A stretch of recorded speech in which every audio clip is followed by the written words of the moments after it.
to have such great. We're recording tonight. Happy eclipse. If you have your eclipse glasses with you, you may want to keep them on. We've got a dazzling presentation this evening.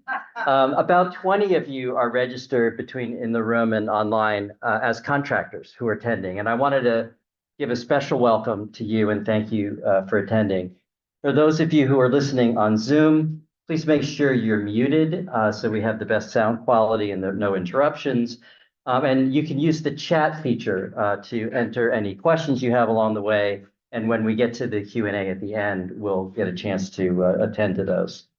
For those of you who wanted to be here but couldn't, we're recording, as you heard earlier. My name is Bob Moore, and I am the chair of SanCap Resilience. And if you don't know, SanCap Resilience is a coalition of concerned citizens and 16 local organizations, one or more of which you're probably connected with in some way. It really represents a broad base of our Sanibel and Captiva communities. It was formed on the heels of Hurricane Ian, and its mission is to lead a community-based initiative to build resilience for our sanctuary islands. And we do that both by amplifying the work that our member groups are already doing, but also looking for how we can complement and fill in the gaps with initiatives related to our local resilience. We're pleased to present this evening in collaboration with two of our partner organizations, the Sanibel-Captiva Conservation Foundation and Community Housing and Resources, and the leaders of both of those organizations will be speaking tonight. So tonight's program will focus on specific solutions required to help our community become a model of resilience. The theme is affordable, efficient, and sustainable building practices. Before I go further, though, in introducing the program, I'd like to make a couple of announcements. The topic for tonight was the brainchild of our Volunteer Resilient Building Working Group. A special shout out to Kip Buntrock, who is the leader of that group. He's in Mexico at the moment, but also to Dr. Tom Bierma, who's our steering committee liaison. Where are you, Tom? Thanks. So the members of that working group are over here at the resource table. If you didn't get a chance to stop by at the beginning, make sure you do at the end. There's a lot of great information here. The next topic the building group is going to focus on is relates to flood proofing. And the first round of that relates to elevating homes. And there is a teaser material over here of a case study that the group is working on. And if you want to receive the full case study, make sure you're on our mailing list. There's a QR code you can scan up here.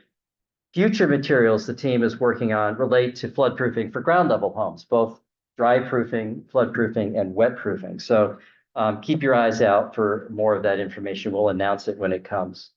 I also wanted to mention that last year in our community programs, if you were there, we asked a number of survey questions trying to get a read of the concerns and the needs of the community. Now, a year later, we want to revisit that, and we're putting together a more comprehensive online community survey that will be going out in the next 2 or 3 weeks. So keep an eye out for that as well. We'd really like high participation, so we have as representative a group as possible for that. Also, you picked up a very abbreviated survey on the way in tonight. If you could make sure you fill that out and leave it before you go tonight, that would be great. And then lastly, I just want to mention a couple of other upcoming initiatives that you can expect to come along shortly. First is a position paper that our coalition has put together for the city of Sanibel that recommends a framework to integrate resilience into upcoming updates to the Sanibel plan. So we'll be presenting that shortly. And then secondly, we're in the process of putting together, with the help of a grant that we were awarded, a community-led process that's focused on energy resilience. Because energy resilience really is so central to all of the other areas of our community's resilience. Guess I better turn my own ringer off. Turn your ringers off if you haven't already. That was my cue. So lots of good work being done. Let's turn our attention now to this evening. We've got an incredibly rich program plan with lots of good information covered. And we'll hear from 3 presenters. First, our headline speaker for tonight is Dr. Jennifer Languell. And Dr. Languell holds a PhD in civil engineering and sustainable building For over 28 years, Dr. Languell has championed the integration of green building principles and sustainable design within the construction industry. In 2011, she became the very first person to receive the National Association of Home Builders Green Advocate of the Year award twice since its inception in 1997. Dr. Languell serves in leadership roles with many nonprofit organizations, is both the president and past vice president of the Florida Green Building Coalition, is a lead accredited professional for the USGBC, is a NAHB, I got all my lingo here, verifier and certified green professional, and she's a certifying agent with the Florida Green Building Coalition. Jennifer is also founder and president of Trifecta Construction Solutions. Jennifer will be spending about 40 minutes overviewing the core content, affordable, efficient, and sustainable building practices. And she'll touch on how to make our buildings stronger against storms and flooding, what we typically think of when we say resilient buildings. But our main focus tonight is on the sustainability aspect of resiliency, how to reduce our homes' environmental impact, how to improve their efficiency, how to make the inside environment and air quality healthier, how to conserve resources, including water. In essence, how to improve the overall quality and lower the overall impact of living in a built space. And this sustainability aspect is absolutely critical to our future resiliency planning. And it's consistent with our historical values in Sanibel-Captiva. According to the Center for Climate and Energy Solutions, when you factor in both direct and indirect emissions, residential and commercial buildings account for roughly 29% of the total US greenhouse gas emissions. They also waste up to 30% of the energy they use. So if we're going to be a part of the actions needed to reduce the future risks of stronger storms, sea level rise, storm surge, et cetera, we need to be cognizant of how we construct the buildings we live and work in. Now, following Jennifer's presentation, we'll hear from leaders of two prominent nonprofits in our community. And while Jennifer will speak to the what of the program's content, our next speakers will address the why. We felt it was important to connect the sustainable building concepts Jennifer will cover to the needs and values of our local community. James Evans, CEO of SCCF, will give a brief update on how his organization is approaching reconstruction and renovation of SCCF facilities damaged in the storm, and discuss how this aspect of resiliency relates to the core mission and strategic goals of SCCF. James needs little introduction, but as CEO, James is responsible for carrying out SCCF's mission to protect and care for Southwest Florida's coastal ecosystems. He has more than 24 years of experience working in Florida ecosystems with expertise in water quality, environmental policy, marine biology, estuarine ecology, and environmental restoration. James holds a BA in environmental studies and a master's in environmental science. James served as SCCF's environmental policy director before becoming CEO, and his career includes more than 20 years of service with the city of Sanibel, where he spent 7 years as the director of natural resources. He's served on numerous boards and committees, which I will not spell out here in the interest of time. And finally, Nicole Decker-McHale is the executive director of Community Housing and Resources, CHR. She'll speak about how resilient building design plays into the future development plans of her organization and why that's so important to serving the needs of our working and lower income island residents. Nicole's been an island resident herself for 30 years. She's played a strategic role in community housing and resources fundraising efforts over the years. And in May of 2023, she became the executive director. She was named Nonprofit Board Leader of the Year by Excellence in Nonprofit Performance Yearly, SanCap Chambers 2019 Surakia Gray Volunteer of the Year, and Committee of the Islands 2018 Citizen of the Year. She serves as chair of, I lost my place. She serves as chair for the Sanibel Public Library, District Board of Commissioners, and has been active volunteer and board member for FISH of SanCap for 10 years. And she served there in the roles of board chair and secretary. So please join me in welcoming our three presenters.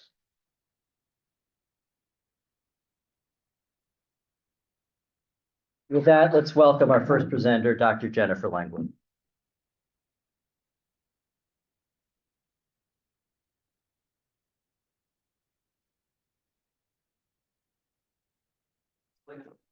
Yeah, right. Good luck. Okay, well, good evening. Can you hear me fine, or do I need to adjust this? I usually, for a room this size, don't need a microphone, but I think for Zoom, it's probably best to maybe have one. There we go. Yep, okay, here we go. One more time. So I'm not going to spend a lot of time on my background because you covered a majority of it, but I am a material science engineer. Metallurgy was my specialty. I went to work at Newport News Shipbuilding in aircraft carrier engineering. Eventually was asked to come back and do a master's in material science, got bored being in a lab, switched into construction. And if you take an aircraft carrier and stand it up on end, it's a high-rise building. Mm-hmm. So it was a pretty easy transition, but I really honed in and focused in on sustainability and recycled content materials, because as an engineer, I knew I could make materials, do anything I wanted them to do, and I didn't understand why we weren't using more recycled content. And that really drove me into the career I'm in today. I am active on boards. We do tons of vertical construction. I also have a contractor's license. For the most part, however, I consult to design teams, construction teams, and or local governments, or state governments or federal governments, on how to incorporate. So I'm very big on implementation. I taught at UF for a while, doing research, and I wasn't seeing anything that we were learning happen in the field. So that's why I left academia. I transitioned into consulting, and that's my focus, is implementation. How do we take the stuff that we know and make it cost effective to do on everyday buildings? So we do residential single family, we do multifamily, we do tons of affordable housing. I was talking about one project I'm very proud of right now. It's actually designed better than any of the market rate projects that I've seen lately. It's 1,000 units of workforce and affordable housing. It's in Orlando. It's a partnership between Wendover Housing and Universal Studios. So we have 20 acres and 1,000 units. There is a free daycare. There's a free clinic. There's classrooms. There's theaters. There's all sorts of amenities that, like I said, it's better than any market rate I've seen recently. We do zero energy projects. They're fun. We'll put it that way. Commercial projects, high-rise buildings. We also do horizontal. So I think the reason that we connected was because I've been working with Babcock Ranch now for about 15 years. And post-Ian, that was a big deal. So that's really, I think, how we connected. I was giving a brief talk about resilience and Hurricane Ian and what we did at Babcock Ranch, in addition to some of these other green building items. And then I was lucky enough to do a gig on the Discovery Channel. We traveled for about 18 months. Kevin O'Leary was the financial guy. I was the engineer, and Basil Singer was the scientist. So we traveled around to lots of countries. And what we were looking at is all of this research that's being done. And we have labs, and nothing's being scaled up again. So it was, how can we take these experiments that are designed to mitigate climate change, scale them up to real life, and see if they actually work in real life.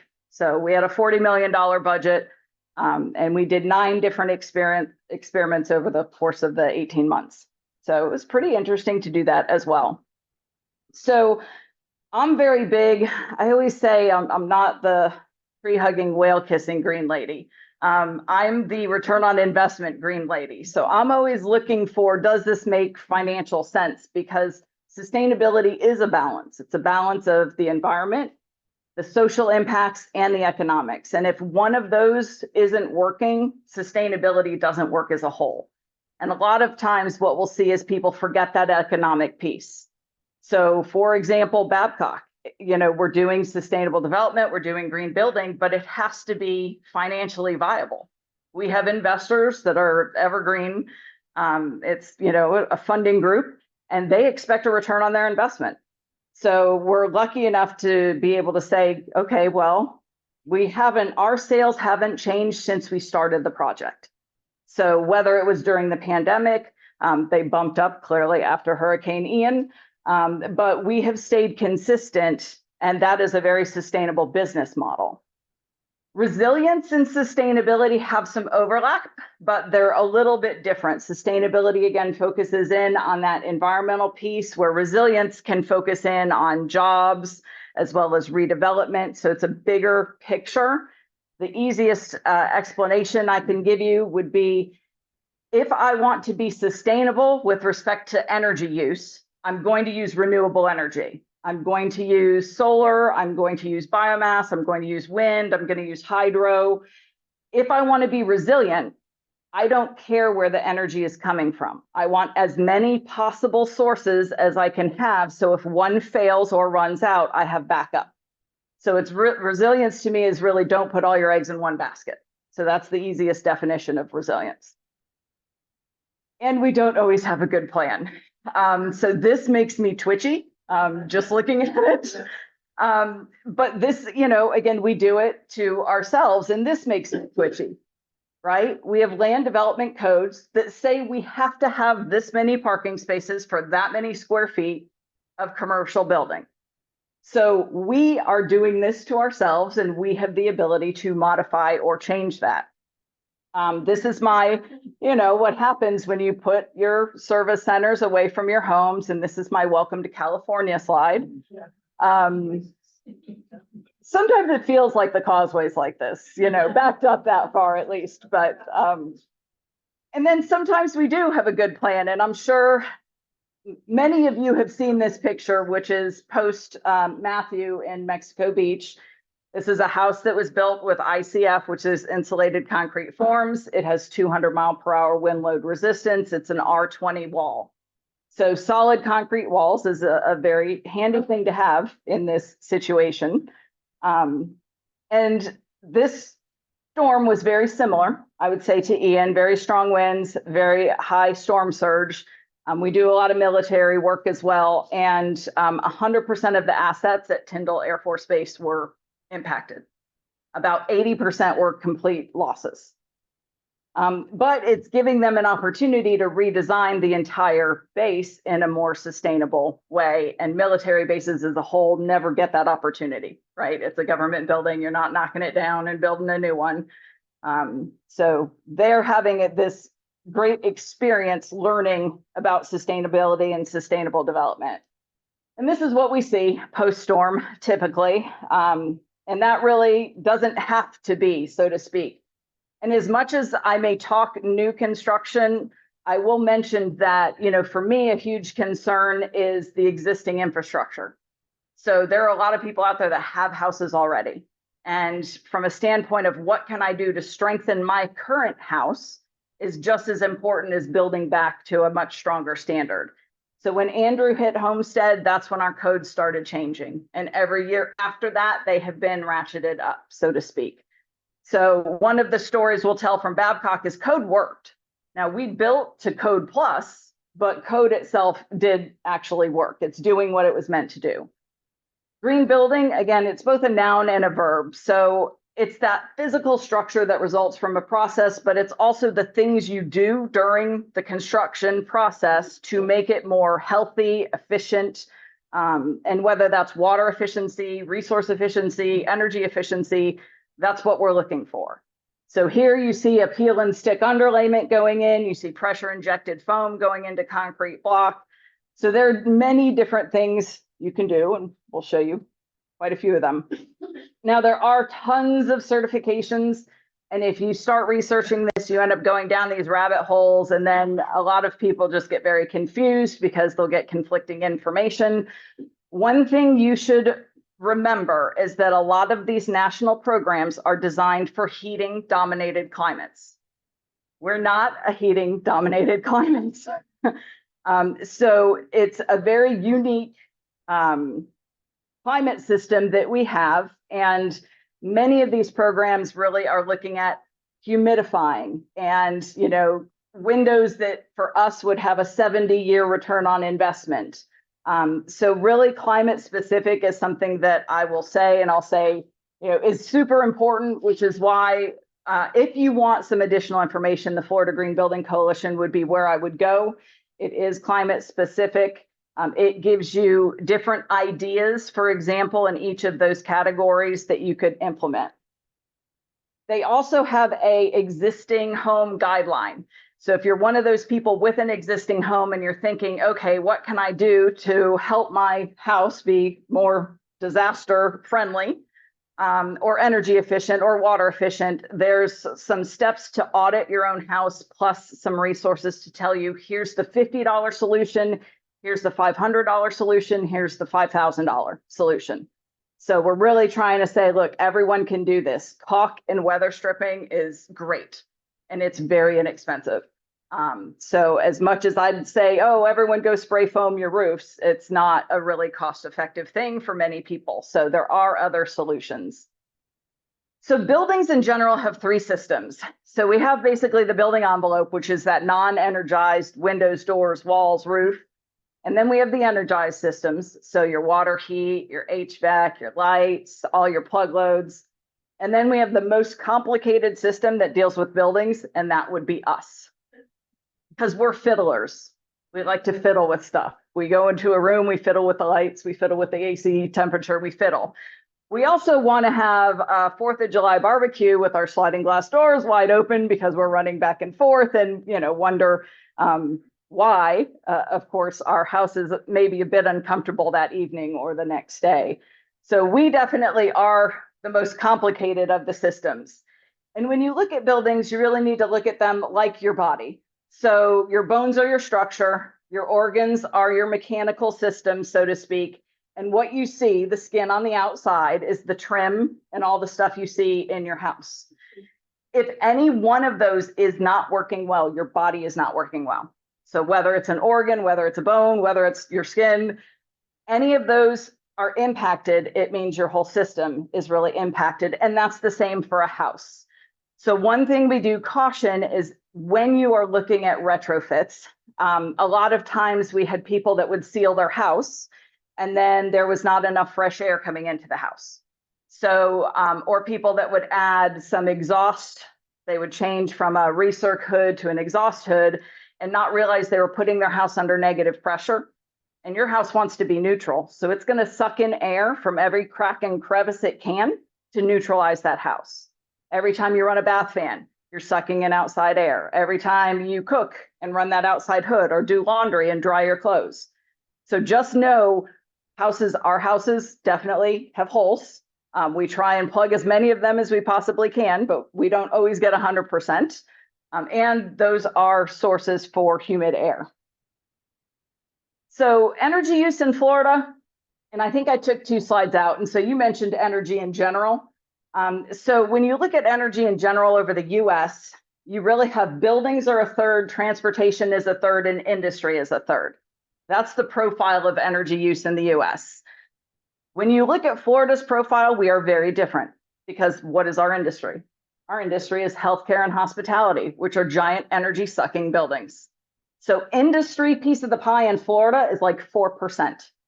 Building piece of the pie in Florida is 50%. Transportation is also larger because we're a pretty long state. If you've ever made the drive from Key West to Pensacola, which I have done once, because I was doing back-to-back talks and I had to get there and I couldn't fly through Atlanta because it would take me an extra day. So transportation for us is also a major factor, but again, half for us is buildings, whether it's residential or commercial combined. So this is the profile of a residence. Looking at, again, we call it cooling and heating. We know I haven't used heat in ever. So I like it cold in general. So it's very, very rare that I will kick my heater on. And it's never the first day. So when you look at the stats from FPL, it's the second cold day. So the first day you kind of tough it out and your house is still okay. But after that 48 hours period or that 24+ hour period, that's when you're cold enough that you kick the heat on. And that is our highest peak load in the state because we use very inefficient heat because we use it so infrequently. So we use electric heat, which is, again, not the most efficient, but I've never used mine. So it's super efficient that way. So hot water is a big chunk, appliances, lights. There's a piece of the pie that just started. And this came into play 3-4 years ago. We started seeing this piece drive up in its plug loads. So all the computers and electronics, and I can just usually, if I'm doing this via Zoom, I'm sitting at my desk and I have a computer, I have a second monitor, I have a laptop, I have a phone, I have an iPad, and that's just me sitting at my desk. So we have all this stuff now that we plug in. There are 3 TVs in my house, only one is plugged in. I don't know why we have 3 TVs, but we only use one. So, and that's what it was like growing up. I mean, I am the remote for my parents, is, you know, that is, my kids would call it back in the 19s, Mom, back in the 19s. Like, so if you're thinking about how a house performs from an energy perspective, we just haven't been taught really to value or estimate energy, right? So we know if we look at a mile per gallon sticker, if I say, okay, this one's 17 miles per gallon and this one's 99 miles per gallon, we know which one is more efficient. And we also, if I give you an apple and I say the calories in this, because calorie is a measure of energy, and I give you chocolate cake, can you tell me which one has more energy or calories? Because we've been taught how to judge and look at calories. We've never been taught how to look at kilowatt hours. So usually I'll convert things to gallons of gas because that's also something that's tangible for us. But homes have a home energy rating system. If new construction, this is fairly easy to get. Part of this is already part of the Florida code, which is the envelope test.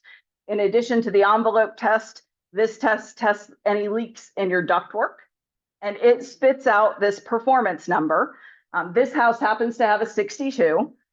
Back in, let's say, 04, when we were having that other big housing boom, so to speak, energy code in Florida was sitting around at 120. So that's how strict our energy code has gotten. This is an old score because right now, passing Florida energy code is a 62. So houses have to be lower than that. Once you get down to 0 on this scale, you're a 0 energy home. And we do have houses that are negative, meaning they're producing more power than they're using. We see that again a lot in winter down here because we're not using heat, we're not using air conditioning, so we're generating extra power. That's everything I just told you, forgetting that there was an additional slide for it. Roof color matters. So this is a study at the Florida Solar Energy Center. It's 2 identical houses. One of them has a dark shingle roof. One of them, at the time, it had a white tile roof because white tile was one of the only things you could get that was considered Energy Star. Metal obviously works. There are asphalt shingles now that are Energy Star shingles or rated by the Cool Roof Rating Council as cool roofs. And so in this house, the attic temperature was 30 degrees different, 30 degrees cooler in the white roofed house. And when I mentioned everything, turning on your exhaust fans or running your dryer, the house goes under negative pressure. The easiest way for that house to suck in extra air is to suck it in from the ceiling. All those lights that you have are all penetrations. All the AC vents are all penetrations right up into the attic. So you're sucking in 160 degree air versus 130 degree air, or whatever the temperature of your attic would be. Now, I'm a fan, like I said, of spray foam. I did gut rehab in Alva, and my attic temperature never got above about 82 degrees. So I had energy bills. It was a 2,000 square foot house, a 3.2. My highest energy bill ever in that house was $79. So yeah, building like an igloo cooler does work. So windows are another thing. So this is where I mentioned the return on investment. So U factor is the inverse of R. So R value is the insulation R value, the higher the number, the better. So for the U, the lower the number, the better. And you can see for us in the south, a U factor of 0.4 or lower and a solar heat gain coefficient of 0.25 or lower gives you an Energy Star window. The solar heat gain coefficient is related to the tint. So basically what the 0.25 tells me is 25% of the heat from the sun makes it through that window. So again, the lower that number, the less heat from the sun that comes in. The U factor looks at things like the entire window frame. It looks at coatings on the glass. So there are a lot of things that impact the U factor, but for us, the most important thing is that solar heat gain coefficient to get it as low as possible. When we look at equipment, of course, we're going to look for Energy Star, high efficiency equipment.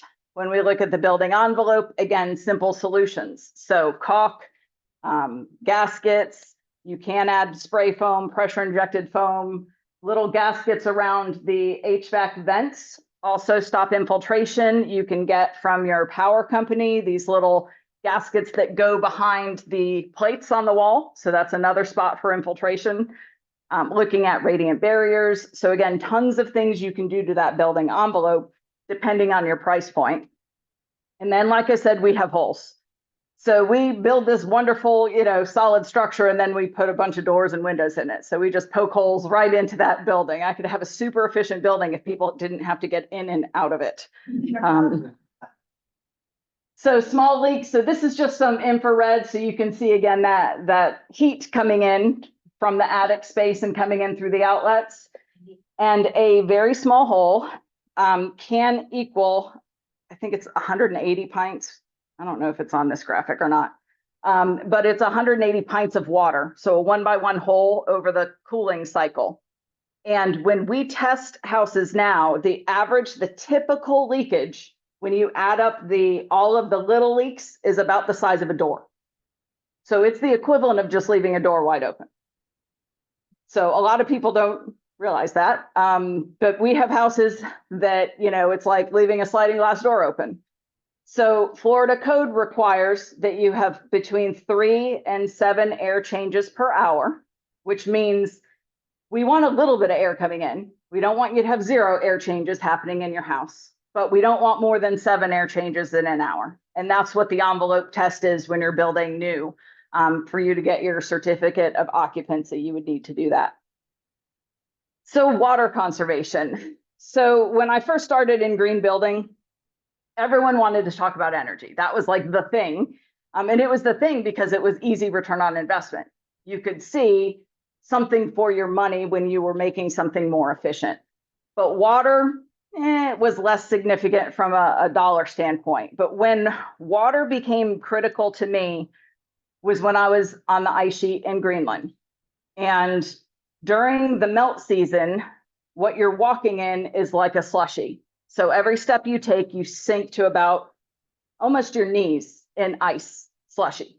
And that's how difficult it is to walk during melt season. Now, during the winter, it's frozen solid, not a problem.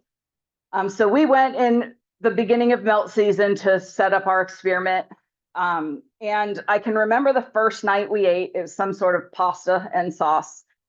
And, we're all sitting in one tent, which is the kitchen tent, and we're all in there eating our meal. And, I'm just kind of observing. I'm not outdoorsy. So, I clearly survived sleeping on an ice sheet, but not super outdoorsy. And at the end of the meal, you had to wash your plate. Well, in order to get liquid water, you would have to walk down to the melt lake to be able to get enough pure liquid water to be able to wash things. So you're lugging, jugs of water back and forth a significant distance. And the one safety guy who had been in Antarctica multiple times, I watched him at the end of the meal. He left a piece of bread and he used the bread to clean the sauce off of his plate, and then used another piece of bread to further clean the sauce off of his plate until his plate was basically clean. So the amount of water it took him to wash his plate was like this. The amount of water I needed was like this. So I was like, holy crap, like that little change in how he ate his meal made him not have to walk down to the melt lake 15 more times. So that's when water for me kind of became a big thing. We had no power out on the ice sheet. You can live without power, but you can't live without water. So that's why I feel that it's very critical. Oh, look, here's some pictures that would have helped. That's what camp looked like when I arrived on the helicopter. This is our facility. That was, yeah, as good as it got. That's what you woke up to in the morning.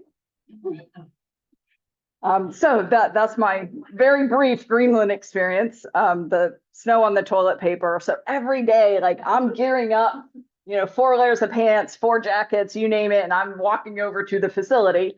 And like all the guys are out there just having their coffee and doing whatever. It's because, they didn't need to use the facility every time they needed to use the facility. So guys had a little bit of an advantage there.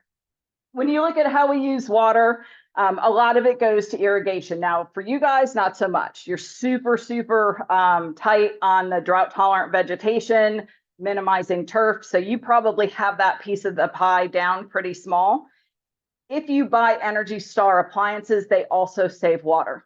So it's a double whammy with respect to energy and water. And also, if you think about water, it takes energy to get you water. So whether you're on a well and you have your own pump or you're on utilities, there is a plant withdrawing through a well water and it's pumping it to you and you're getting rid of it and it's going back to that plant and they're using energy to clean it up. So water efficiency equals energy efficiency. So drought tolerant vegetation, again, minimizing turf is key. Micro irrigation is great. Drip irrigation is great if you're going to use it. Using native plants that don't need irrigation is a little bit better. But people like their green. We still like lawns. So we're not saying no, we're just saying minimize it. Water efficiencies. So a lot of times when I get contractors or developers saying, oh, we're using low flow fixtures, on the left is EPACT. So it's the policy that went into effect in 1991. Those are called low flow fixtures.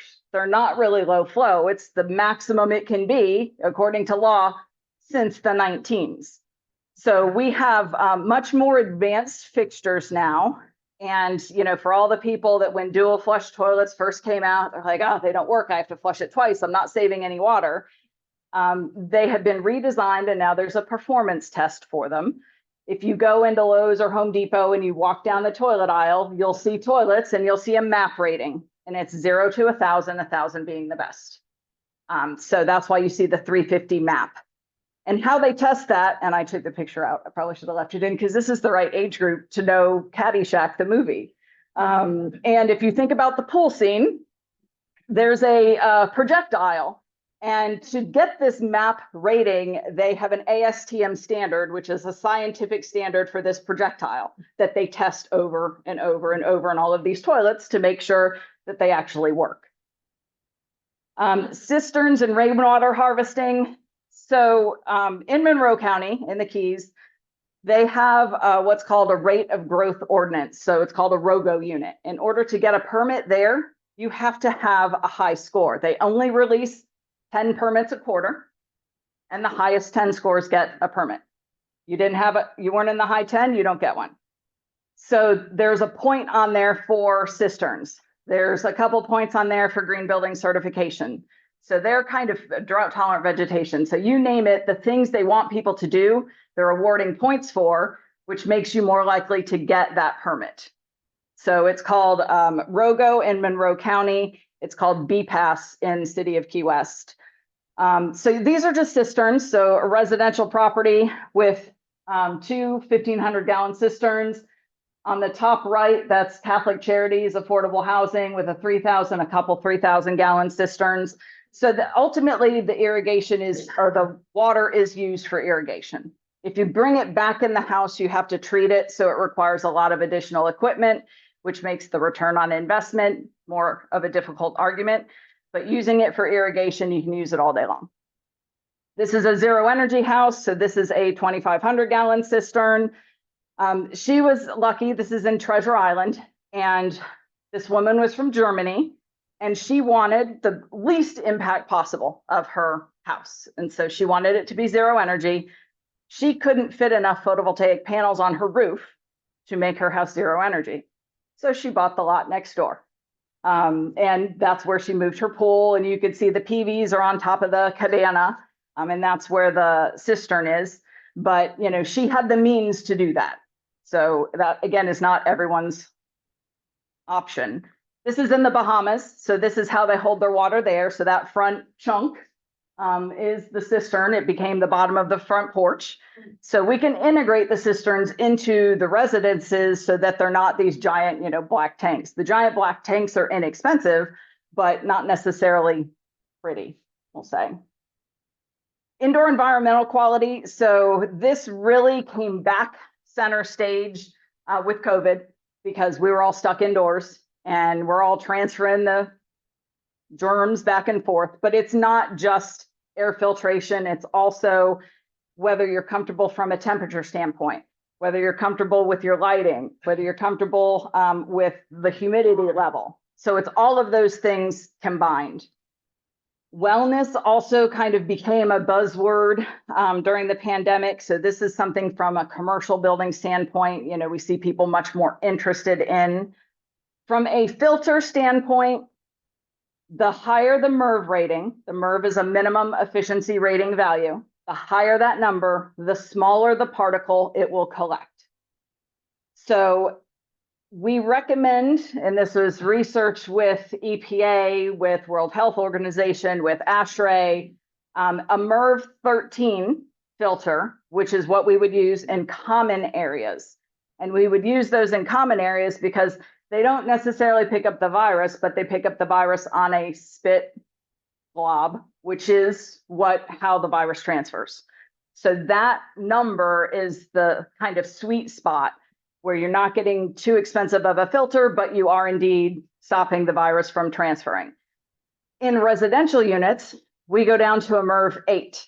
And we go down to a MERV 8 because if you go above a MERV 8, you're going to create a pressure drop across your AC system. You're going to wake up at 2 in the morning and your condensing unit is going to be frozen. So if you think about what a pressure drop is, imagine breathing through a sheet and then imagine breathing through a pillow. So a MERV 13 is like a pillow to your air conditioner, where a sheet is your MERV 8. It's doable and your system can handle it. Now, you can design a residential system to have higher filtration, but typical AC units in your house right now, you want to kind of cap at a MERV 8. All of these things impact indoor air quality. So it's not just the construction process, it's perfumes, it's cleaning product, it's all of those things that we love. It's the grass I walked on that the dog pooped on a minute ago that I've now walked into the carpet. So if you've ever changed a carpet, ripped out a carpet, anyone? Like a New Jersey beach under there, it's just not pretty. So hard flooring. Am I picking on someone from New Jersey now? I came from Newport, Rhode Island. So when I moved south, so I don't mean to pick on New Jersey. So anyway, hard flooring, it's much easier to keep clean because you would never let a hard floor get that dirty. You would usually clean it before then, most people. And then we talked about pressure balance already, how critical having a balanced house is and not putting that house under negative pressure. Your bath fan, for example, people think it's for odor. It's not, it's for moisture. And ideally it needs to run 20 minutes. So that's the sweet spot. But you know, if I get out of the shower and I forgot to turn on my bath fan, I go turn it on. And mine's probably not running for 20 minutes, or it's running for 24 hours because I forget to turn it off. So they do make timers, they do make motion sensors, you have lots of options. From a material standpoint, I'm big on durability, and that's where that resilient component comes in. The most efficient building from a material standpoint is the building I don't have to rebuild. So as much as people might in the green industry say, you know, rapidly renewable products or recycled content products, I'm going durability first choice every time. And there's very pretty recycled content products. We have recycled glass tile, you know, bamboo flooring was big for a while. And then of course, I'm the nerd in Home Depot taking out my camera because this is what I see. And I see this. It says made in China. And I'm going, all right, well, globally, is that the best way to get my materials? Because not all those materials make it here. There's a lot of greenhouse gases that come off of these ships. So thinking local is also a great opportunity. This looks like reclaimed heart pine to me from Goodwin Heart Pine, if I had to guess. Natural disasters. So yes, we have fire, we have lightning, we have termites. We have something like 4 to 5 colonies of termites per acre in the state of Florida. So as much as we use at least block for the most part down here, we do wood second floor, we do wood trusses, but termites are definitely an issue. And then trying to mitigate against that disaster. So whether, again, it's peel and stick underlayment, it's getting the water away from the foundation, lightning protection, gable end bracing, hurricane straps, again, required by code. All of those things are ways to strengthen your house. Zero energy ready homes is another thing that you can do to future-proof your house. So you can get it prepared to accept photovoltaic panels if you're not going to put those on right away. I use this just to show you how Babcock Ranch works from an energy standpoint. So this is where you were talking about energy redundancy or energy resilience. We have a photovoltaic array, 150 megawatts. That feeds Babcock Ranch directly. If we're not producing power there, meaning it's night, we have a battery backup. So we can discharge those batteries and or we're connected to a natural gas plant. So during the hurricane, we weren't producing much via the solar panels. The natural gas plants have to shut down at 40-mile-per-hour winds. So we were being fed power from the east coast of Florida. So having all of those options is why we never lost power. Now, we only had one substation. So if that substation had been hit by lightning, we would have lost power. But we're building a second substation. So again, we can reroute the power if we get into that situation.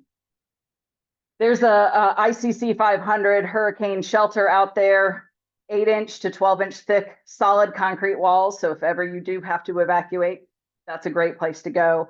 I mentioned that code works. Now we build to code plus, meaning everything has to be certified by the Florida Green Building Coalition.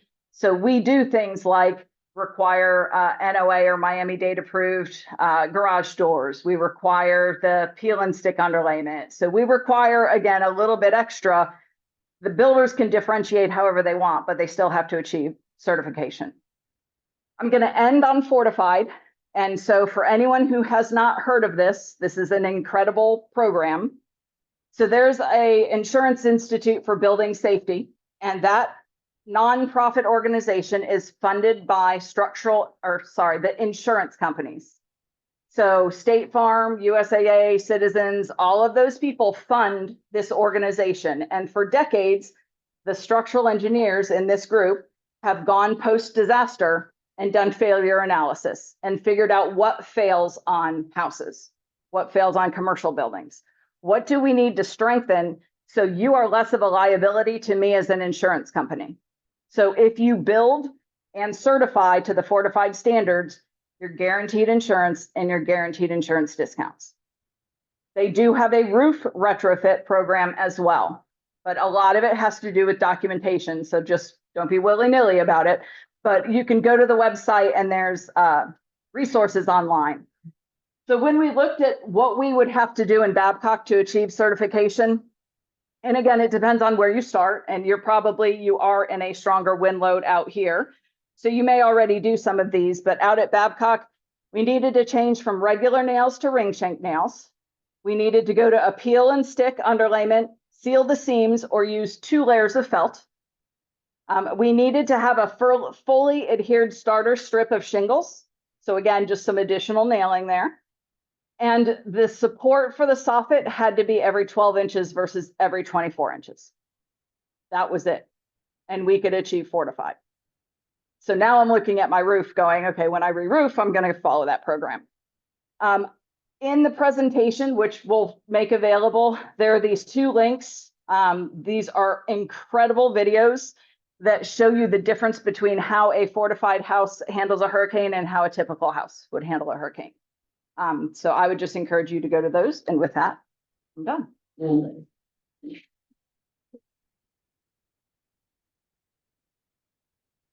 So, let's bring this home to the local community and talk a little bit about how this is related to work at SCCF.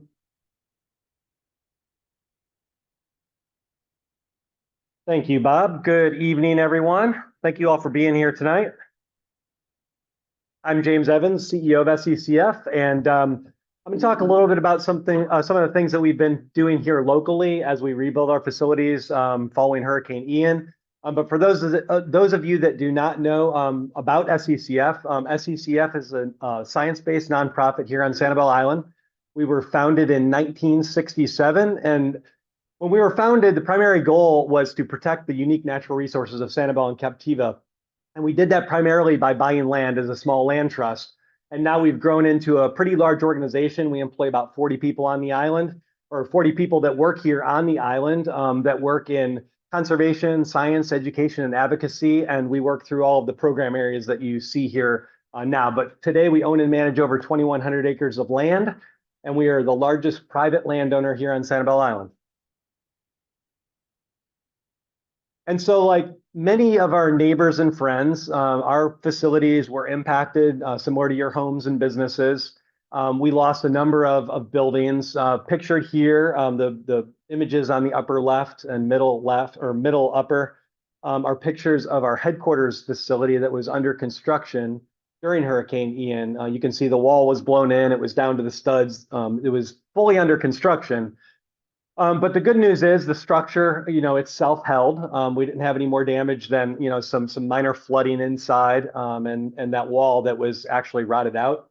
Mentioning termites, we had some termites in the wall that helped take that down that wall as well. So once we were able to assess the situation, we were able to get that going and really take a breath and look at the impacts to our facilities and figure out a way that we could rebuild in a better way. Not just, following the same path that we had when the storm hit, but figuring out a better way forward.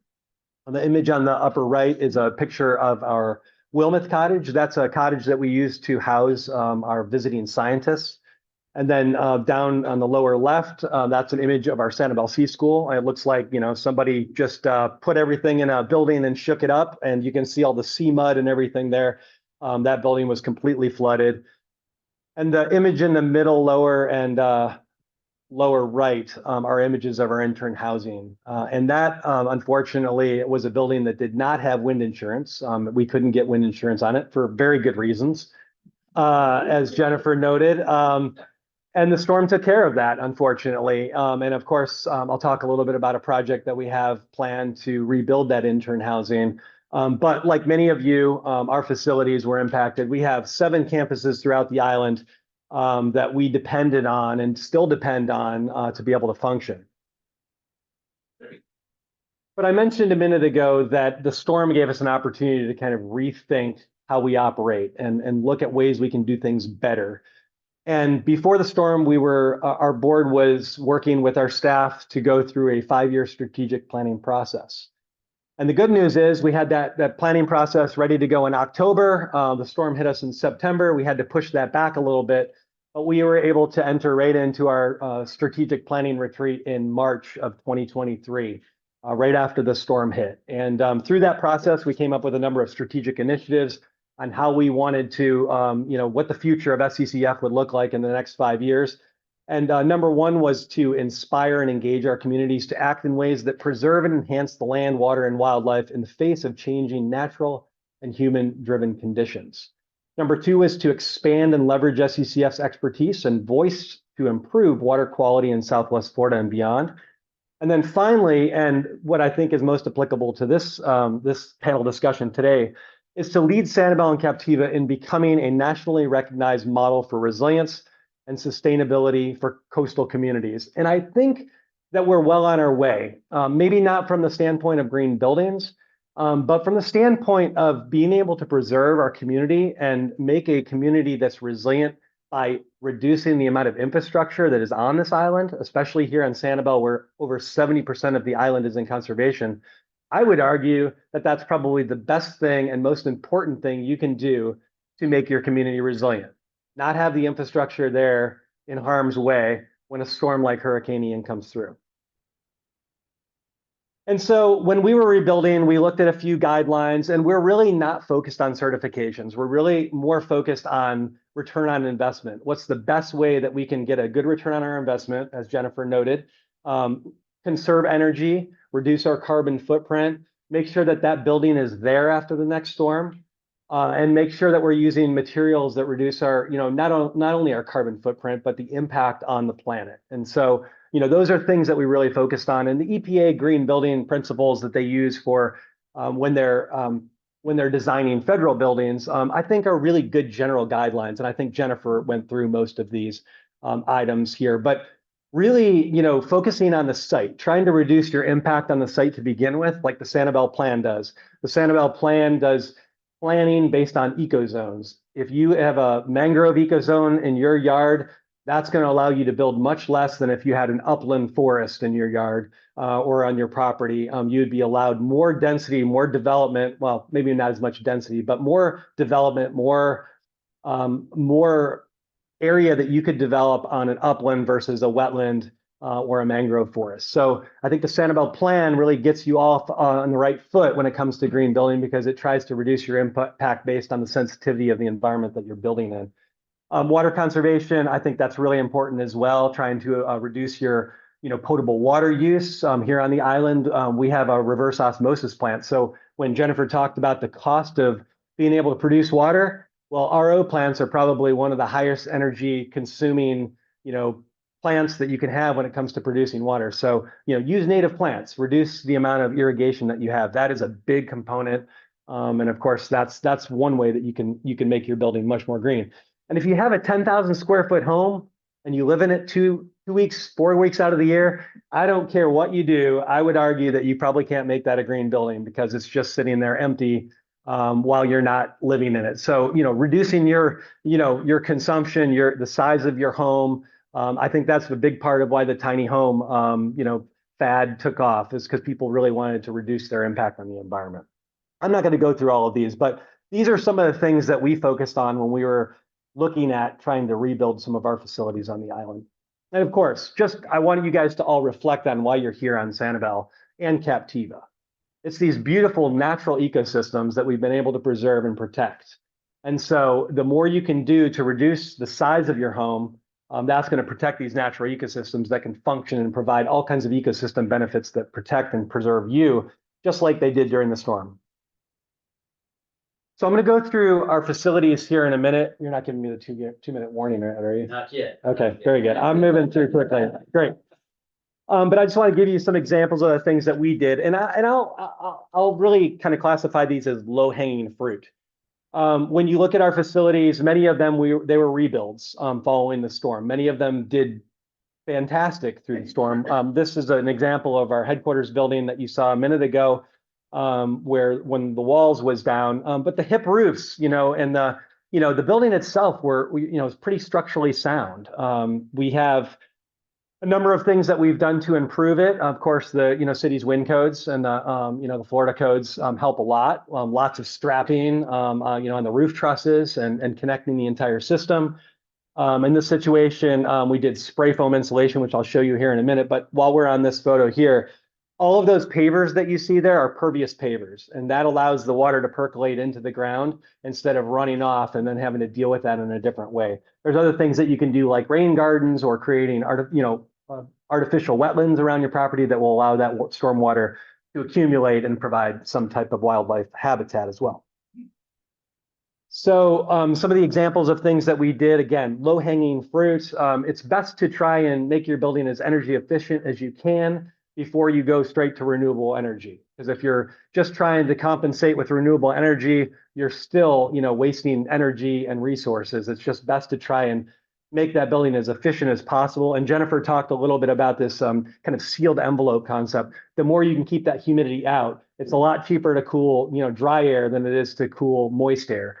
So just trying to keep that moisture out. And some of the images there, the one in the middle lower, is an example of some of the spray foam insulation in the walls, and the one on the lower right is an example of the spray foam on the roof sheathing. Again, trying to keep the moisture and the heat from coming into the building. And then, of course, we did add solar. which generates about 104% of the energy for the building. So we're essentially net zero.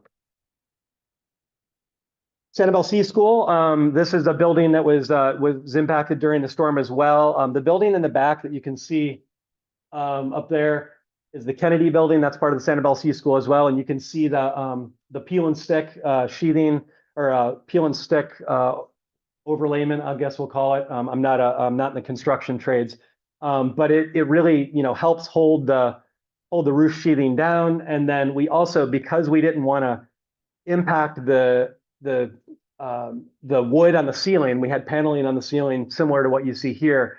We actually pulled the roof. 2 minutes? Okay, that's perfect.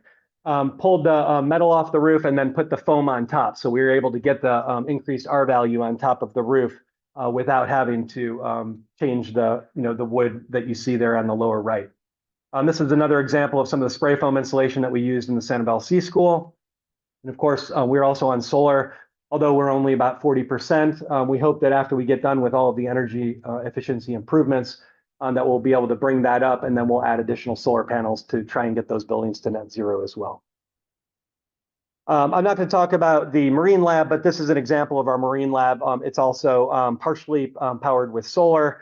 It did very well during the storm, and of course, we followed all of the building codes. We had the hydrostatic panels that allowed the water to flow through the lower area there. That building was back online almost immediately after the storm event, built to very high standards, and that's on the Ding-Darling National Wildlife Refuge property at Tarpon Bay.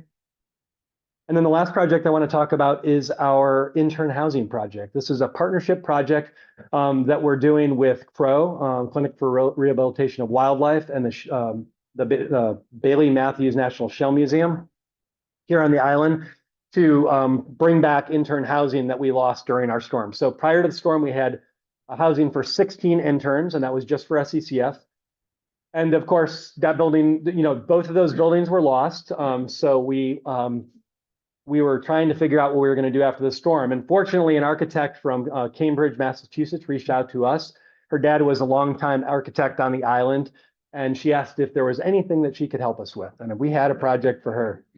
And so lo and behold, her focus was on renewable energy, coastal resilient building, as well as green building, and really just had a passion for what we wanted to do here. And this is a rendering of our intern housing project. There are 3 buildings that will house 10 interns per building. And we're looking at all kinds of green building practices, and we're still vetting some of those now. One of the challenges that we have right now, like many of you, is the building costs here on Sanibel. We're seeing costs upwards of $600 a square foot. Whereas if you go off island, my wife works at Florida Southwestern College, they're still at about $300 a square foot for commercial. That's not, sustainable. It's not economical. And we're trying to find ways to improve that. And maybe Jennifer might have some ideas for us. But we are now currently looking at manufactured panels that could be used for, the sides of the buildings, or if we can do a modular construction. But we're exploring every opportunity trying to get those costs down. But $600 a square foot, that would really hinder our ability to do the project. So, it's got to be economical, and all of the other things that we want to do. That would really hinder us from doing many of the green building practices that we would like to do. And here are some images, showing some of the indoor and outdoor space of that building. But we are planning to do solar for 100% of the energy, but many of the things that Jennifer talked about, trying to reduce that carbon footprint and our impact on the environment, as well as the health of the building. So with that, I'll just mention that we have a couple guides in the back there. There's a QR code for a Rebuilding for Resilience guide to incentives. And if you go to our website at sccf.org, you can go to our post-Hurricane Ian replanting guide and learn about native plants that will be suitable for your yard. And you can always go to our Native Landscapes and Garden Center at the Bailey Homestead. We do sell native plants there as well. All right. SCCF is a part of the soul of our sanctuary community. CHR is a really critical part of the heartbeat of our human community. So let's hear from Nicole. Hi, my name is Nicole McHale, and I am the Executive Director of Community Housing Resources on Sanibel-Captiva. Community Housing and Resources, we are the affordable housing program for workforce and for the seniors of the island. We house your first responders, your city employees, your nonprofit employees, island water employees, retail, restaurant, gas station. Anybody who services you are who we house. We had a building that before the storm had 10 units in it. We had to demolish that building. It was not a resilient building. How do I go to the, let's see here. Do I do this? No, I messed it all up. So if you can use these, or if you want to use the remote, you could do that. Oh, okay. So here's some of the people that we house on the island. When I first started at Community Housing and Resources, the CHR team, we got together and we knew that we had to develop a strategic 5-year plan. So our number one focus is residents and their welfare. Our second focus is community relations and volunteers. Our third focus is expansion and capacity. The fourth is leadership, staffing, and committees. And the fifth is funding, finances, and systems. Here are the renderings of our new rebuild.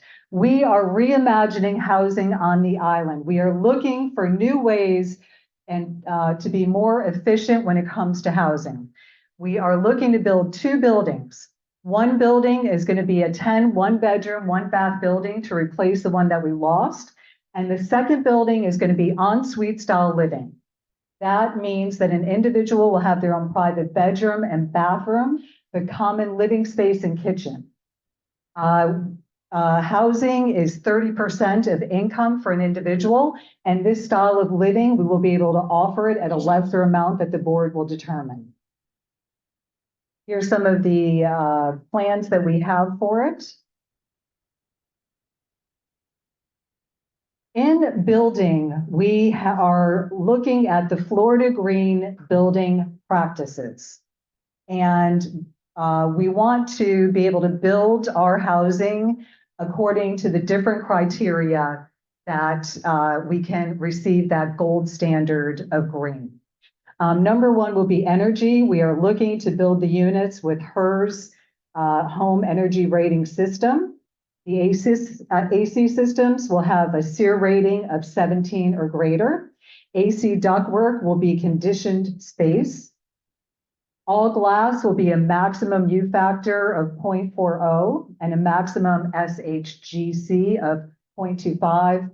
Dishwasher, refrigerator, washing machine will be Energy Star rated. Water heater will be inline propane mounted exterior wall.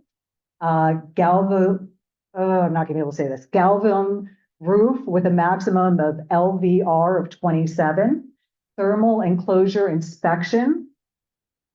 The other criteria is water. We are going to use native landscaping. We will not install turf. Our landscaping will not have irrigation. The mulch will have native pine straw and non-cypress. Replant the removed vegetation and preserve our wildlife habitat. Also with the water, we are going to install shower heads that will have a flow rate of less than 2 gallons per minute. All bathrooms will have sink faucets with a flow rate of 1.5 gallon per minute. Our site is located within 1/8 of a mile of public utilities. That is electric, sewer, water. Our sites, every single building that CHR owns is located within resources for our residents. They can walk or bike to supermarkets, to the parks, to churches, to jobs. Our sites, this site was previously developed, and we will also make sure that we meet the stormwater management of the city code. Our parking is going to be all open air parking. All units will be serviced by a community elevator. The painting and interior products will be a low VOC.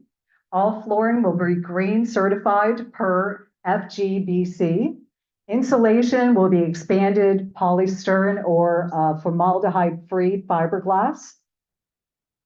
Pre-engineered floors and roof systems, the trusses, all glass will be impact rated of 170 mile/hour wind loads. All exterior building siding and trim to be fire resistant and rot resistant with James Hardie products. Roofing will be fire resistant and reflective galvanum. This is not new to CHR. The last development that we built was 10 years ago, and those buildings were built to a Florida green standard of building. We have an amazing team at CHR that are working to make sure that we are as sustainable as possible on the island. We have a number of individuals that are helping us on our building committee. We have a gentleman who's an engineer, a gentleman who was in construction and owned a contracting firm.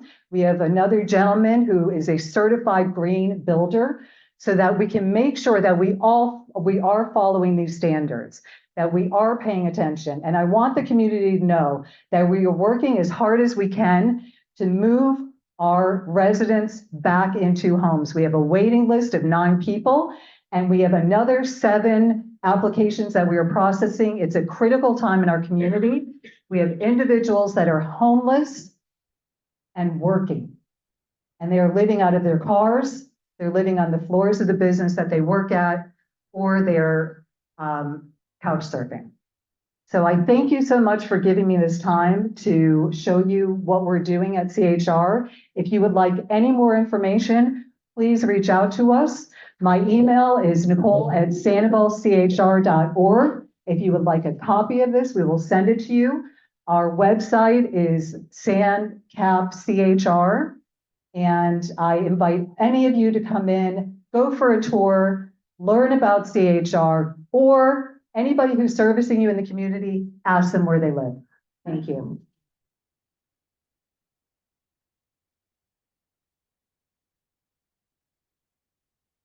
So thank you to our presenters. Really rich content tonight.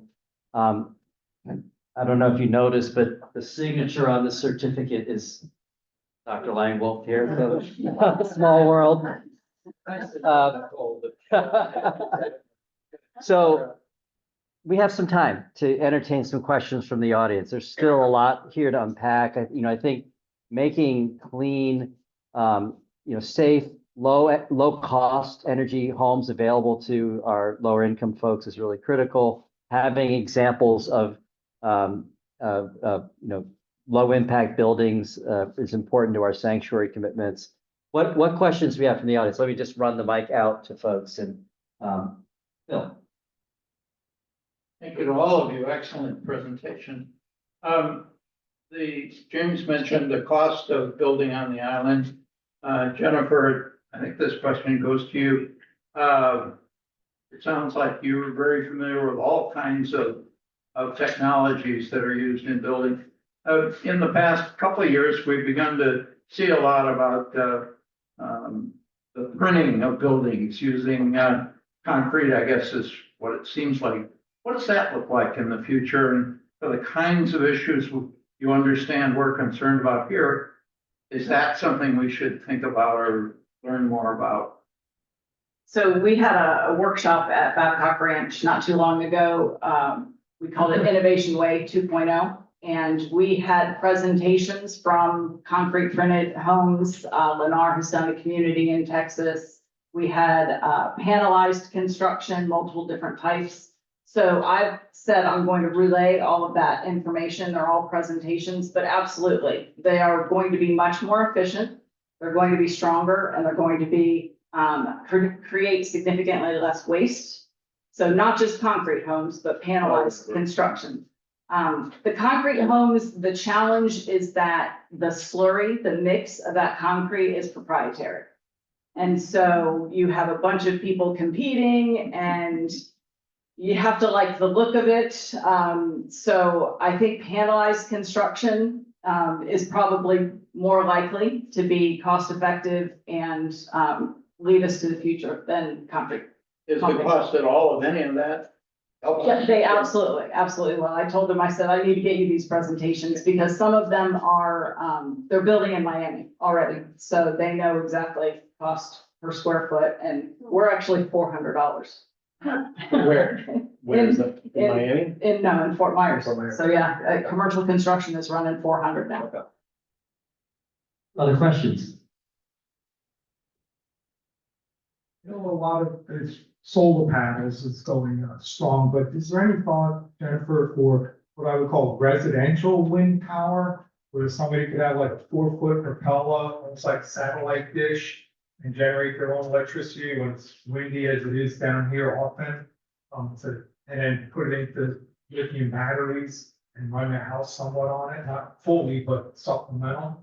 So for wind, you need a continuous wind speed. So that's why Florida in general is just not optimal, but the coastal regions absolutely are optimal for it. If you look at the vertical axis windmills, which are a post straight up, and then they kind of have a cylinder that spins around them, they operate at much lower wind speeds, so they would be a great option. We do them again in the Bahamas. We'll put them actually at the ridge line of the roof. And you can do battery backup with them as well. Usually it ends up being a combination because they're not going to generate, unless you make a field of them, the kind of energy that you're going to need to run a house if you want it off the grid, so to speak, or zero energy. Other questions? Do you have any advice on working with your contractor, talking to contractors? Do they understand if you're discussing some of these ideas, or just advice you can offer to people who are working currently with a contractor? Bring me to a meeting. I mean, seriously, I am happy to help people out, anyone that needs it, because yeah, we're cranky, you know, so, like I said, I'm a contractor, I'm in OAC meetings all the time. We see very often, you say green building and they just up their price.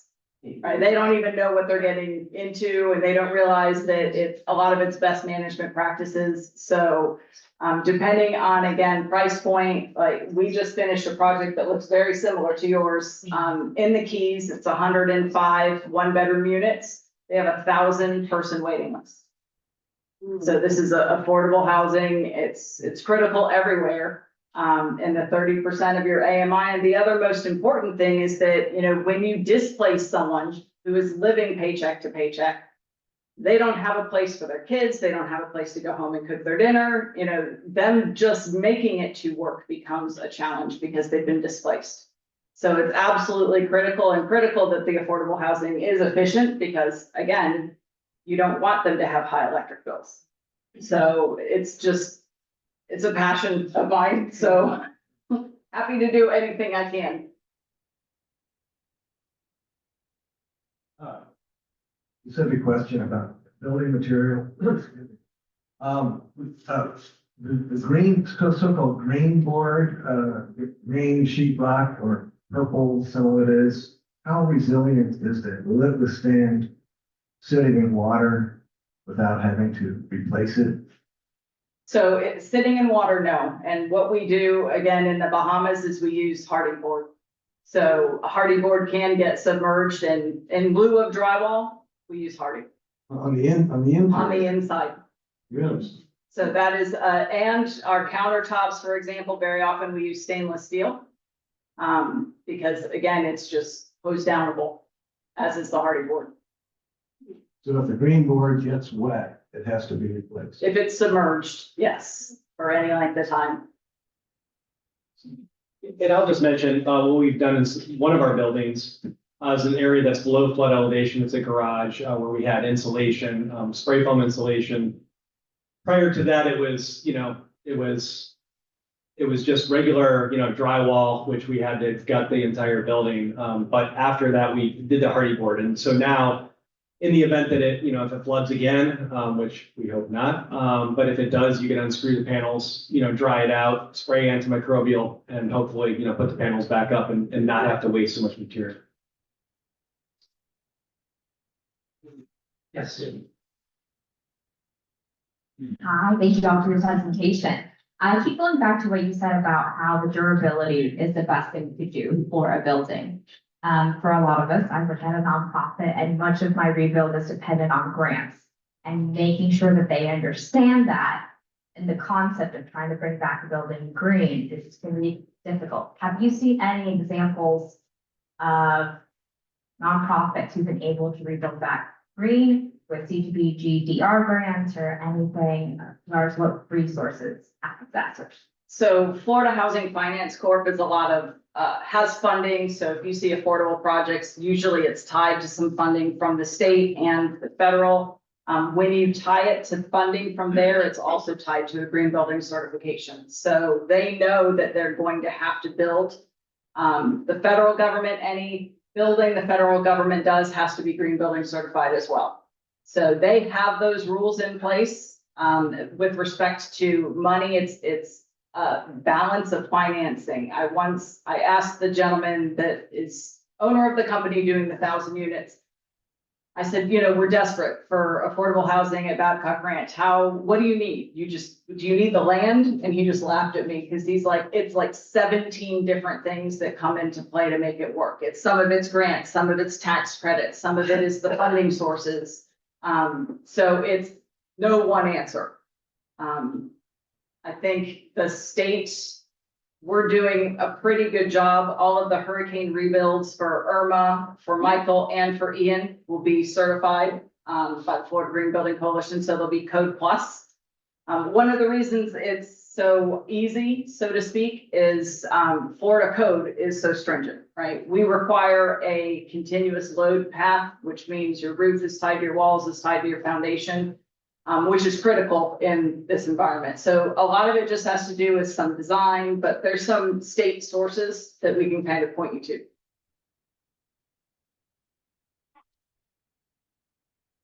Excellent presentation. Thank you. Quick question for you. Our codes are tied back to the Miami-Dade.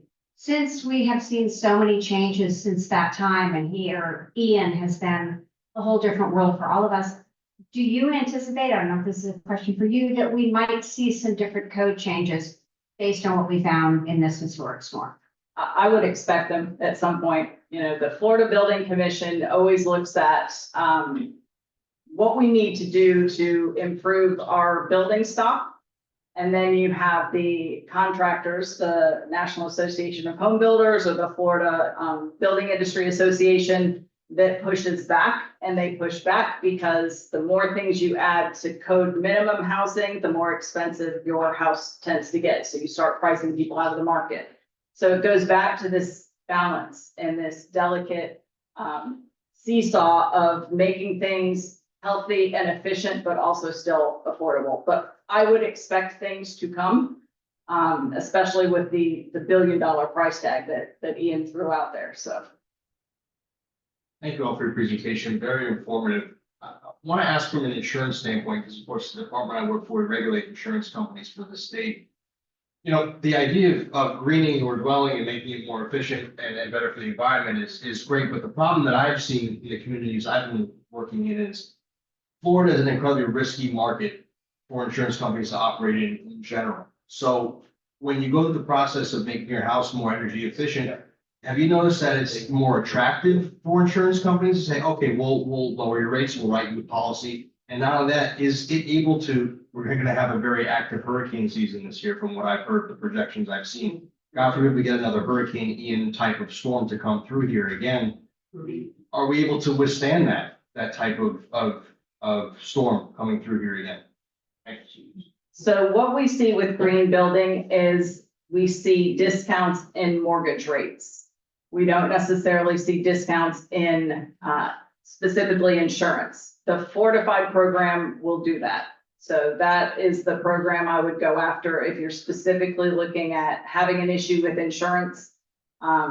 I mentioned earlier that Alabama, believe it or not, is the #1 user of the fortified standard, and it's because they had an insurance crisis. So every builder that builds here, every national builder that builds here also builds in Alabama. And it's, so D.R. Horton, Lennar, Pulte, all those crazy, national builders, they do it in Alabama. We just need to get them to do it here. I will say too, Alice Beach, if anyone's familiar with the Panhandle, so Alice Beach is up by Seaside and Rosemary Beach. Every house in Alice Beach is built to the fortified standards. Now, they're not affordable by any stretch of the imagination, but that is a community that adopted that program as a whole because they're right on the Gulf. For existing homes, are flood vents still the way to go? Are there anything new other than flood vents? There are breakaway panels now. If you look at some of the programs out there, there's Enterprise Community. My Safe Florida Home is another place where you can go for additional information. The challenge with existing homes is a lot of times the advice they give you doesn't work for your house. So they'll say, well, you need to raise your foundation. So if you have 20-foot ceilings, maybe you can go ahead and add another layer of concrete on your floor. But if you have 8-foot ceilings, you're not doing that. So sometimes the advice is take your mechanical equipment off the ground and put it up on your roof. I would go to My Safe Florida Home as a start. I believe you also have matching funds for some instances, so he may be a great person to chat with after this about existing homes. The FGBC guidelines would give you great ideas as to what to do, but so does that program. Any last questions? One last question. This is more directed at James. We heard that 70% of the island is basically under SCCF property and protection. And we noticed, obviously, we live very close to your property. We noticed all the dry wood around, dry area. So I would say of the 70%, maybe 65 is still pretty dry. What are we doing in order to protect ourselves to the fire hazard, which of course we know from California, and especially we consider ourselves very close. So insurance-wise, I don't know how the insurance looks at it, and what are we doing as an island to protect ourselves from such a disaster? Especially the lightning and the sunshine. So just for correction, SCCF is the largest private landowner on the island. Ding Darling is the largest landowner on the island, as well as the city of Sanibel is also one of our conservation partners. So between the three organizations, agencies, we own and manage over 70% of the island for conservation purposes. So many of the lands, in the interior of the island are owned between SCCF and mostly Ding Darling. And so there are a number of lands. I don't know which lands you're talking about in particular. But SCCF has invested, close over $250,000 in removing dead debris from a number of lands, including the Gulf Ridge Preserve, which is adjacent to Nicole's home there. We have the West Sanibel Preserve, which is adjacent to the Gulf Pines and Chateau Samir neighborhoods. We've also been working to remove all of the debris along the Dunes community adjacent to the Bailey Homestead.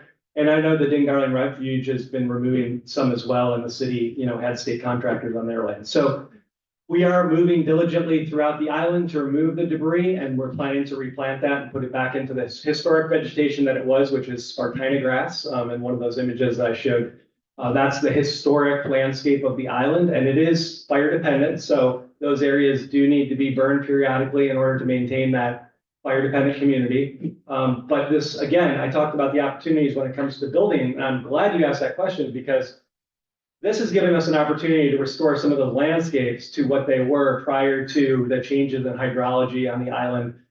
They've converted to these woody wetland areas like buttonwoods, and we can turn them back to the Spartina marsh, which is much more productive for our wildlife habitat. So we are working on it, and I'd be happy to give you my card and we can catch up if there's a particular land you're interested in. So thank you. All right. and get this camera reconfigured. So I want to thank everyone for being here tonight. I especially want to thank our presenters. Incredibly rich content from Dr. Languell. And I really appreciate the leadership that SCCF and CHR are bringing to help us integrate these concepts here into our community. And hopefully they're inspiring you as you think about any future plans that you may have. I want to amplify one of the strategic goals that James talked about at SCCF, which was to become a model for resilience here in the Sanibel-Captiva community. And that really is the heart of what the SanCap Coalition, SanCap Resilience Coalition is focused on, is how can we be a facilitator to discover what that means for us, both for our own future benefit, but also to model for the region so that we can inspire others to follow the example here. So great to be here tonight. We'll be making the slides and the recording of tonight available. So we've got your emails from your registration. We'll get that out to you. And thank you very much. Enjoy your evening.